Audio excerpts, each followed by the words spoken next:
الحمد لله رب العالمين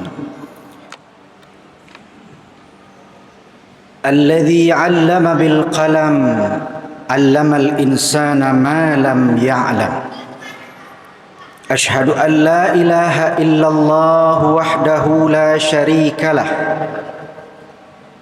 وأشهد أن محمدا عبده ورسوله لا نبي ولا رسول بعده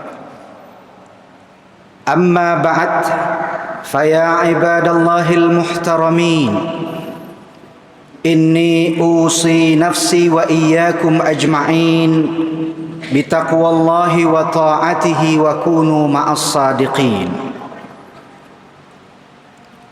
وقال الله تعالى في كتابه المبين أعوذ بالله من الشيطان الرجيم وليخشى الذين لو تركوا من خلفهم ذرية ضعافا خافوا عليهم فليتقوا الله وليقولوا قولا سديدا.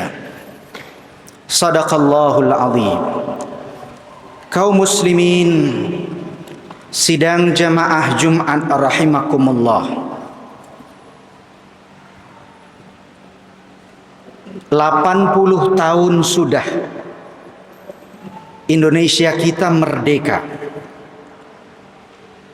Saatnya kita merenung, sudahkah kita sesungguhnya meraih kemerdekaan yang sesungguhnya?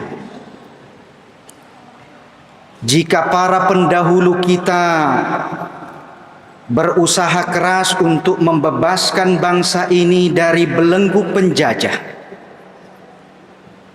yang mereka berharap bahwa kita sebagai penerus akan membangun jiwanya, bukan sekedar badannya.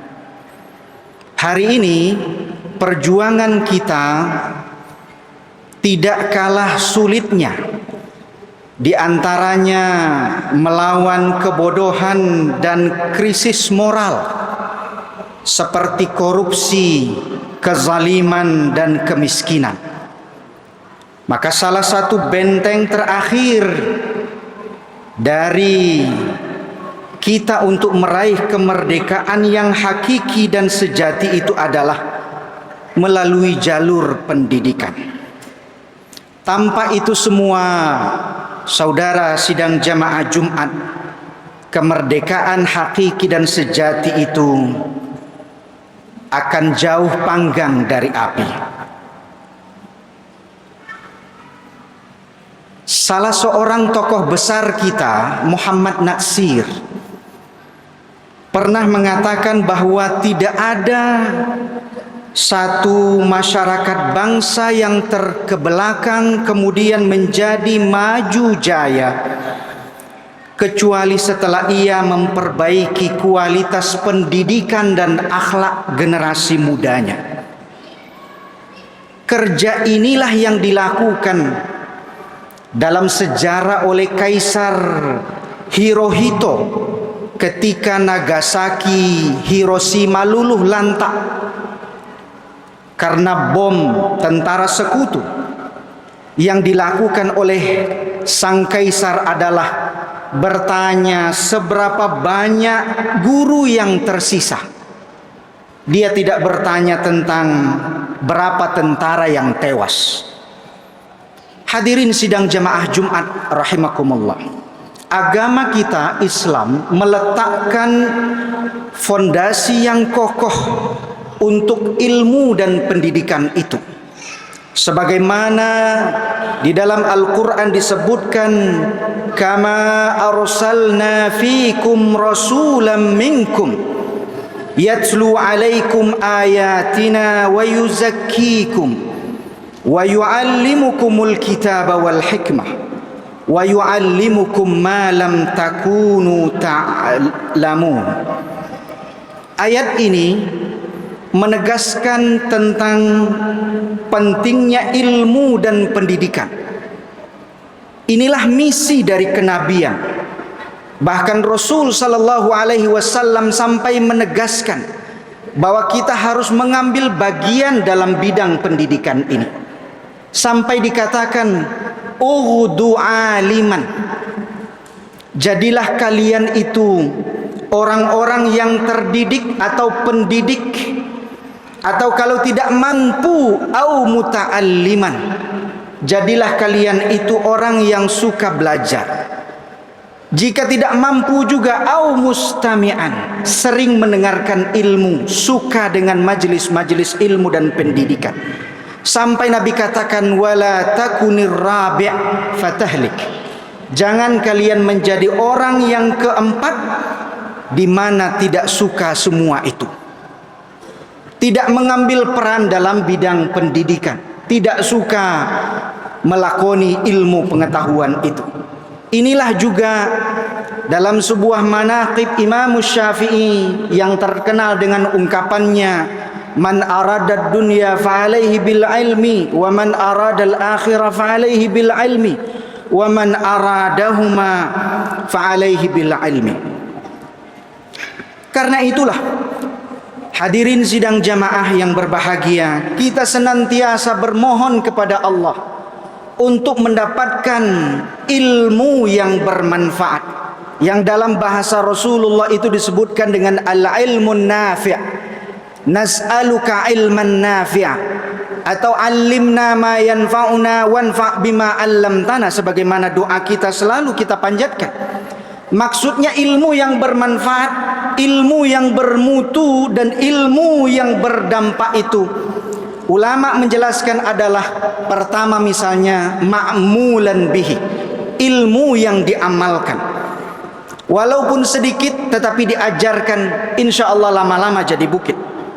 Dan yang kedua, ilmu yang berdampak dan bermanfaat itu adalah bima yu'inu ala ma'rifatillah, ilmu yang mengantarkan kita kepada Allah Subhanahu wa ta'ala.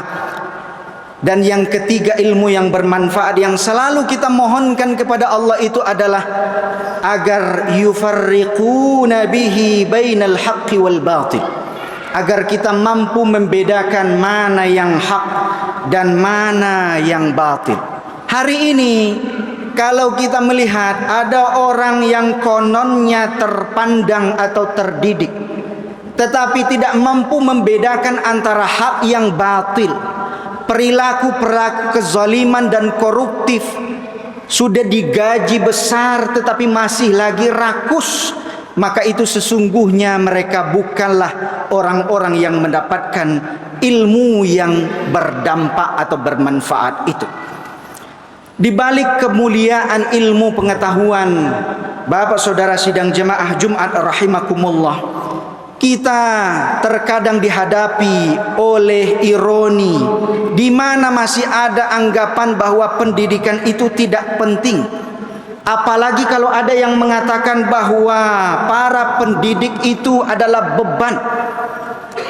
Padahal apresiasi untuk pendidik di tanah air kita ini adalah yang paling rendah di ASEAN.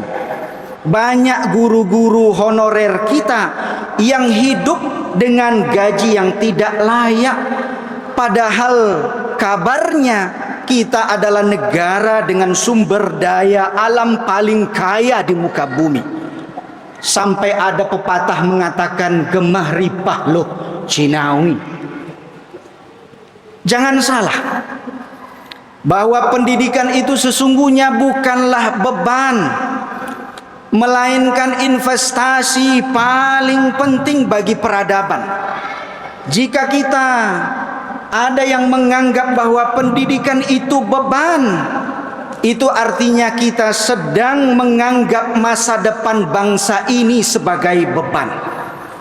2008 saya pernah mendengar ungkapan Tun Abdullah Ahmad Badawi, Perdana Menteri Malaysia ketika itu, yang beliau katakan adalah education is the most invaluable investment. Pendidikan adalah investasi paling berharga, dan itu dilakoni dan dilakukan oleh negara Malaysia.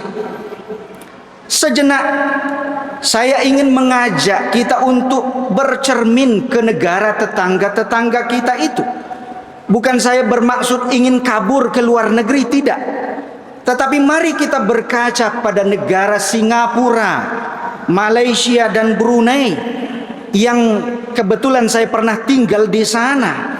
Padahal mereka merdeka lebih belakangan daripada kita. Tetapi telah membuktikan, negara-negara itu membuktikan bahwa investasi strategis itu adalah melalui jalur pendidikan. Singapura, Malaysia amat menghargai guru dan dosen dengan apresiasi yang tinggi untuk menarik talenta-talenta unggul. Sementara Brunei yang hampir 4 tahun saya tinggal di sana, selain mereka digaji tinggi, pendidikan di sana digratiskan hingga perguruan tinggi. Ini semua terjadi karena apa? Karena saya menduga hasil efisiensi anggaran dan kekayaan mereka yang hanya bersumber dari minyak dan gas. Sekali lagi, dari minyak dan gas.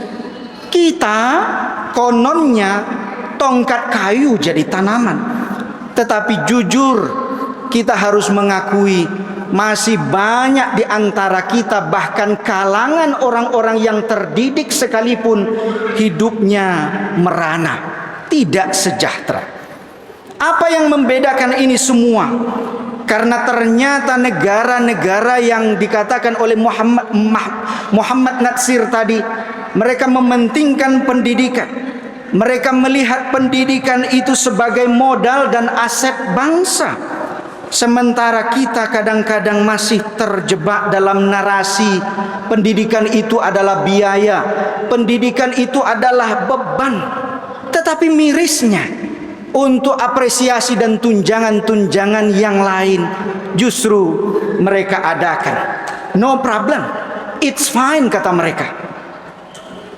Mudah-mudahan ini menjadi renungan kita semua kaum muslimin sidang jamaah Jumat rahimakumullah.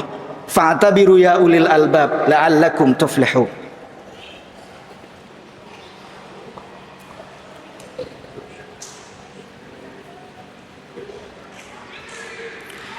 Alhamdulillahi wahdah, ashhadu an la ilaha illallah la syarikalah, wa ashhadu anna Muhammadan abduhu wa rasuluh, la nabiyya wa la rasula ba'dah.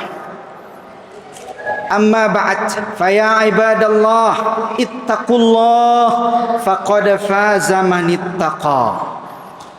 Faqala Allah ta'ala fi kitabih, a'udzu billahi minasy syaithanir rajim. Wal 'asr innal insana lafi khusr illa alladhina amanu wa 'amilus shalihat wa tawasaw bil haqq wa tawasaw bis sabr. Kaum muslimin, sekali lagi kita ingin menegaskan dalam mimbar yang mulia ini kepada kita semua, kepada pengambil kebijakan, ketahuilah bahwa guru dan dosen bukanlah beban. Mereka pahlawan yang membangun peradaban Indonesia dari dalam. Mereka wajar diapresiasi sesungguhnya. Kalaupun mungkin tidak seperti apresiasi yang dilakukan oleh Nabi ketika memerdekakan tawanan dengan mereka mengajar tulis baca, atau mungkin kita tidak mampu melakukan seperti yang dilakukan oleh Khalifah Al-Ma'mun, di mana dia mengganjar emas bagi mereka yang menghasilkan buku terjemahan. Seberat buku yang diterjemahkan itu diganjar dengan emas. Tetapi yang diminta oleh masyarakat pendidik kita hari ini sesungguhnya adalah apresiasi yang layak dan manusiawi.